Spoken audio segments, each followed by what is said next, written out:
Hi, I'm Fiona Czerniawska at Source for Consulting.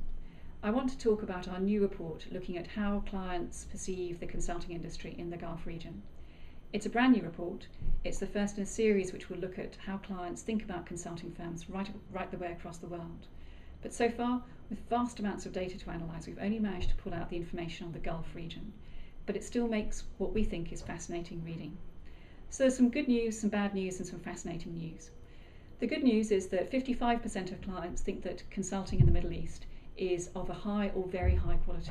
33% of people think that the work that they've received, the value they've got from the work done by consultants, exceeds the cost of the fees they've paid.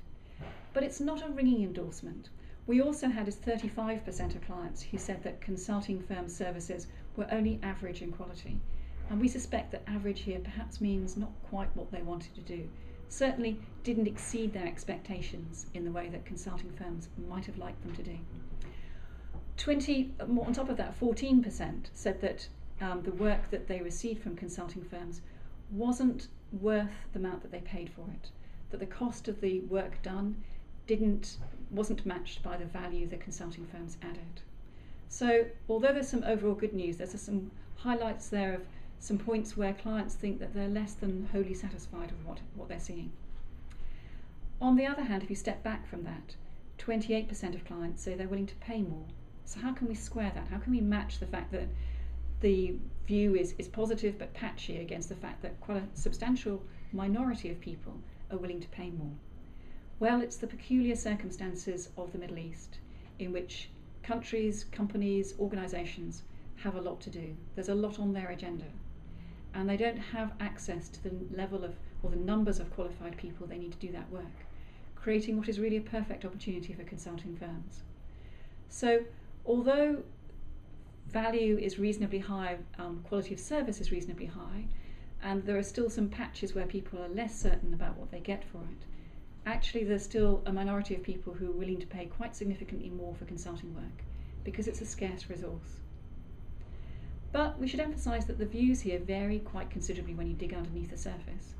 For example, what we found is that if you'd ask clients in Dubai, in the UAE, about their views, they tend to be more positive than clients in Saudi Arabia.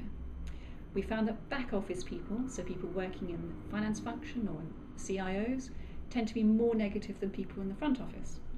We found that younger people are more willing to pay more.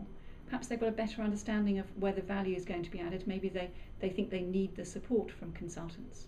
So there are some interesting nuances that sit underneath those top line figures. However, by far the biggest thing we discovered was that what looks like one market is actually two markets. One market is for clients who work with you at the moment. They're people who've bought your services, actively worked with you in the last 12 to 24 months. And then you've got another market, which is everybody else. People who may have heard about you, who may work with other consulting firms, who spend a lot on consulting but haven't worked with you in the last 2 years. They may even be former employees of your business. And it turns out that their views are quite different. In fact, what we find is that as you move from being an indirect client, as we talked about it, somebody who's not used a particular firm in the last 12 months, to being a client who's actively using that firm at that point, we see quite significant differences in their views. Sometimes they go from positive to negative. Strategy firms have created a world in which they set huge expectations in clients' eyes, and sometimes those expectations are dashed. So as a client moves from being a non-client to a client, then they're sometimes disappointed. For other firms, it's the reverse, particularly the Big Four firms. Many people think that Big Four firms are average, but they're all the people who haven't yet worked with a Big Four firm. What we then find is that as they become clients, they have a much more positive perception of the quality and value add of these firms. So it's as though they didn't know enough about the firms to start with, but once they become clients, they're more positively predisposed to think about them. In other words, they didn't know anything and then they've got an opinion afterwards, not having those high expectations that the way that strategy firms create is actually to a Big Four firm's advantage. So those are just a snapshots of some of the kinds of things that have emerged from this report. If you'd like to know more about the report, then please go to our website to see more details about it.